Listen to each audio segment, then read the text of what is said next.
Everything in Wiccan's Wicked Reptiles is getting bigger, better, different species, new locations, and custom builds. All of the old small enclosures are out of here, and the big ones are on their way. And I've got some surprises that I guarantee you didn't know about.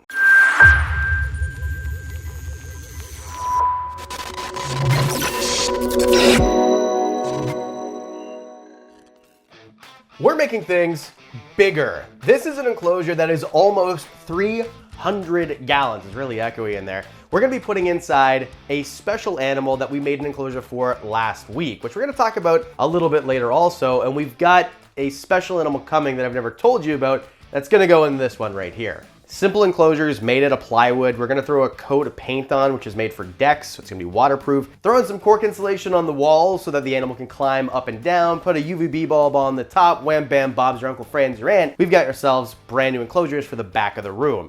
Also, we're gonna be doing a reptile room enclosure as soon as it's done, because I've also got another enclosure over here that I've never showed you before. Custom builds and custom builds and custom builds. The first one we did earlier in the month was this one right here. Weird enclosure, and I'm gonna let you guess the species that's gonna go in here. I'll give you a hint.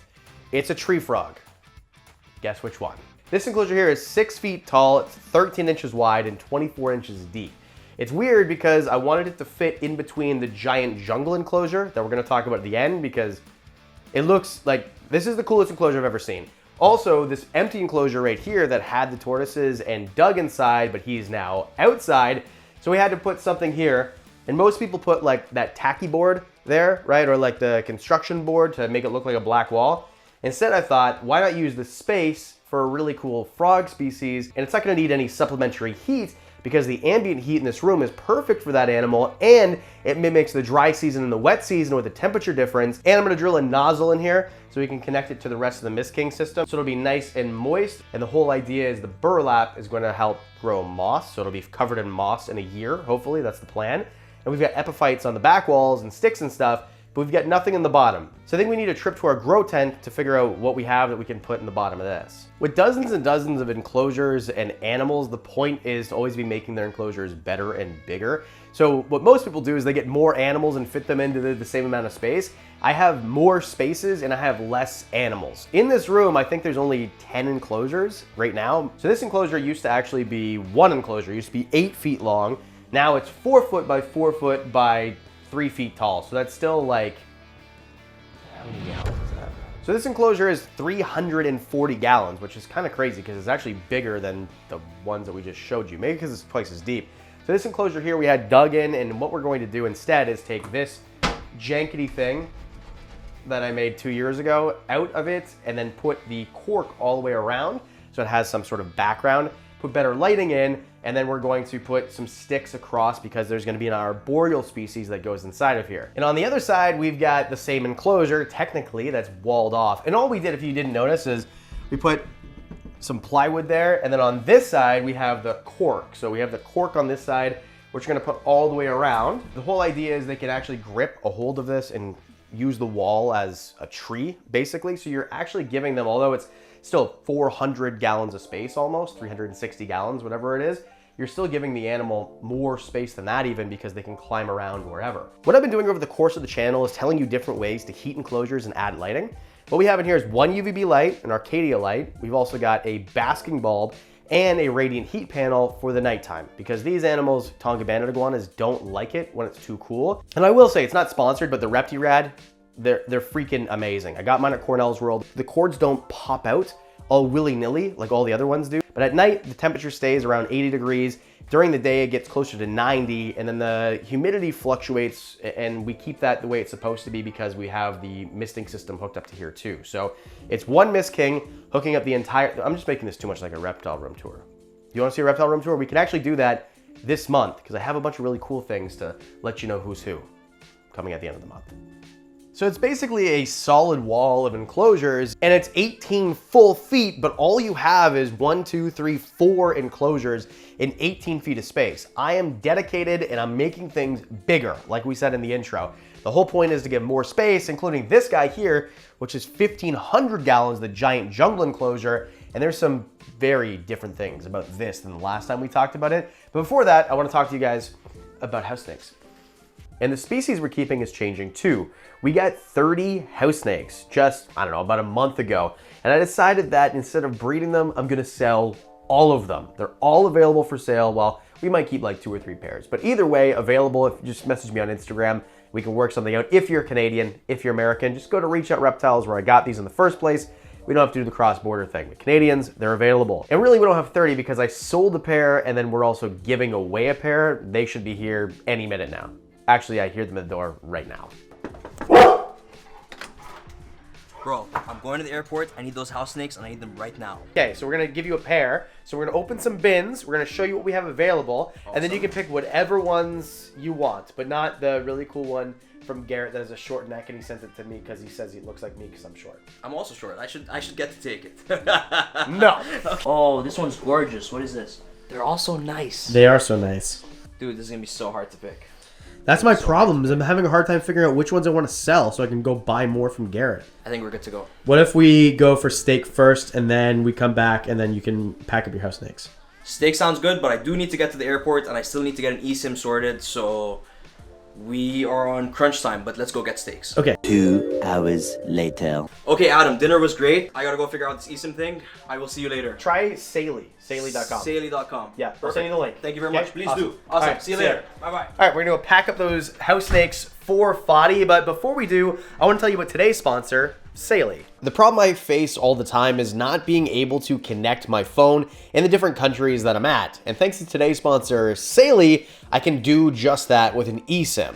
If you've traveled before and you land in a brand new country and you're at an airport and you're trying to get a SIM card and there's so many people trying to sell you outside of the gate and you don't know which one's real, or you go directly to the gate and have to wait around and maybe it doesn't fit your phone or it's too expensive, Saley is here to save you from the hassle. And because with Saley you only have to install the eSIM one time rather than every time you go to a new country, it's such a time saver. And it's affordable and it either reduces or completely eliminates all roaming charges, so it's saving you a bundle also. Plus there's global and regional plans rather than just for individual countries if that fits your needs. In one single week a few years ago, I was in Canada, the United States, Thailand, Taiwan, and Indonesia. Can you imagine if I needed 5 different SIM cards? Plus, you can protect your privacy by activating Saley security features.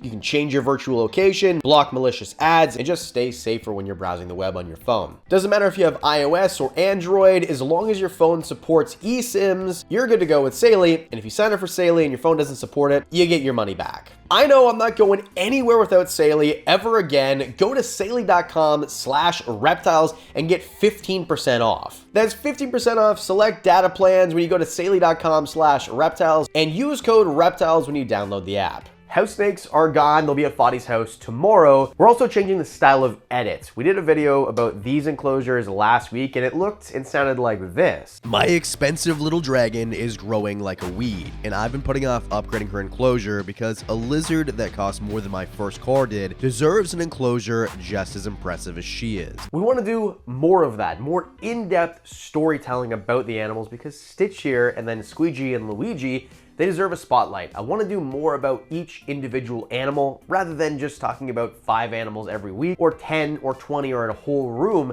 I want to focus on the stories of animals. We did a video about Diamond's story right here, and if you want to see more of those, let me know in the comments section. If not, we can still do videos like this. They're just as much fun. Another change is keeping things outside, which we've done for several years, for as long as I've had this channel and long before.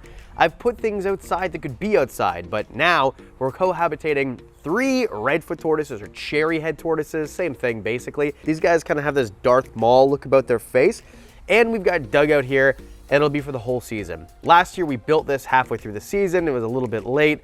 This year, Doug's been out here for weeks already. It's the first week of June, and he's been out here for over a month. These guys have also been out here for over a month, and they're getting used to the rising temperatures. It's about 20 degrees right now. It's gonna be 25 next month. We're gonna get into 35-degree temperatures, and then it goes all the way down in October to around 10 degrees, and these guys can tolerate those temperatures. Editor note here, we take them in October. We don't leave them out for the winter. Okay, back to the video. Resilient animals animals are more fun in my opinion, and keeping animals outside so they can have the natural UVB is so much better for them, and it's more fun for me to be out here by the pool with the family and be able to look around and my animals are still always around me. Surrounding yourself with animals is great if you're actually surrounding yourself with animals rather than all keeping them in the exact same spot where you have to go look and it just becomes a maintenance chore every time you go down there. Another change is adding to the biome wall. Each of these 3 foot by 3 foot by 1.5 foot enclosures has a different biome from a different part of the world. The red-eye tree frog enclosure shows what Central America looks like, and right beside it, the mountain horn dragons in an enclosure we're trying to make look like Southeast Asia. And now right beside that, a blank canvas ready for us to escape and make look like, well, we've got a couple ideas. This one doesn't seem to work, and Theo's got some ideas of his own. Fish, geckos and scorpions. Geckos and scorpions? Well, okay. And fish.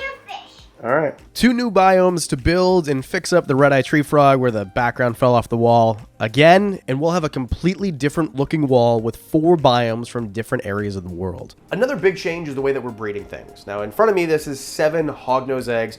All of these should all be albinos, and hopefully that they'll hatch around July, the end of July, and then we'll make them available for you to buy. This is Ekin's 10th year of life, so she's been breeding. This is her 7th clutch. The first one looked like this. I'm literally dressed to go to work. Welcome back to this very impromptu episode of Wiccan's Wicked Reptiles. I'm still at work, but I'm dressed, I have Crocs on. That's different. Life's different now. We're no longer breeding leopard geckos. This is my first year not breeding leopard geckos since longer than I've had this channel. What we're doing instead is we're breeding hognose snakes, 3 pairs, so hopefully this year we might get 30 eggs total, maybe a little bit more depending on the clutch sizes. We're also breeding for the first time this year Leachianus geckos. Leachianus geckos have been a dream species of mine to breed, and we've got our first eggs. Unfortunately, they're both infertile, but that's okay. This is the very first year that we've had these animals able to breed. We got them as babies, we've grown them up. Dave and Diane are breeding this year and they're producing babies, and those will be available too. Also, we've got some African fat-tailed geckos cooking in the incubator, and we're hoping that we can get some of those iguanas, the Tonga banded iguanas, to go too, which we talked about in the other room. And if dreams come true, emerald tree boas too. We've got 1 pair that's breeding right now. I'm really hoping for the best. The female looks super duper plump, but again, that's one of the most difficult species ever. I'm not an expert breeder by any means. We're just trying to change things and make the animals that we breed a little bit more unique. Not the same thing that's on every expo table. Not that there's anything wrong with leopard gecko breeders, it's just, that's not my thing. I'm moving on to different species, and next year is gonna be even bigger and better and crazier with species that I don't even have yet. Planted naturalistic setups offer 2 things. First of all, it's great for the animals because it's natural. It offers humidity. It makes it so that these animals have a place to hide that's natural, exactly like you'd find in the wild, because if you didn't know this, there's no folded up paper towels in the wild for animals to hide in, and there's definitely no cork tubes that are made out of cardboard and sand like you'd find at your local reptile store. Instead, it's plant matter. But more than that, it changes and it offers something for you to look at. It's an art piece that continues to look different.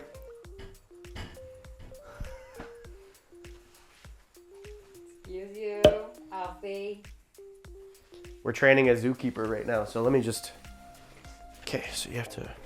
It's like living, changing art. So every day it looks a little bit different that you don't really notice, like watching your kid grow up or watching your dog get older. And then you look at a picture from it 3 months ago, 6 months ago, a year ago when you first planted it, and it looks like a different world. And this enclosure is completely different than it was exactly 1 year ago when we replanted it and made it for emerald tree boas. The problem is we haven't put emerald tree boas in for 2 reasons. One reason, the pair that I had are too big, and they're gonna destroy this thing just like the retics did. But we do have 1 smaller emerald that I do wanna put in here, and then stock it with other things like lizards, but at least we have 1 focal piece that is a predator. Just haven't done that yet, simply because we were making sure that our animal was healthy and ready to go, because she came in with parasites, and now she's ready. If you want to see the predator added to this amazing living jungle I am so proud of, hit subscribe. We'll be doing that in June this month, exactly 1 year since we planted it and made it what it is. Let me know in the comments section, do you like videos like this, update videos, or do you want to go back to the top 5? And because we do videos on Mondays and Thursdays, that means I'll see you in the next one. The zookeeper needs help, so I'm just gonna go. See you guys in the next one.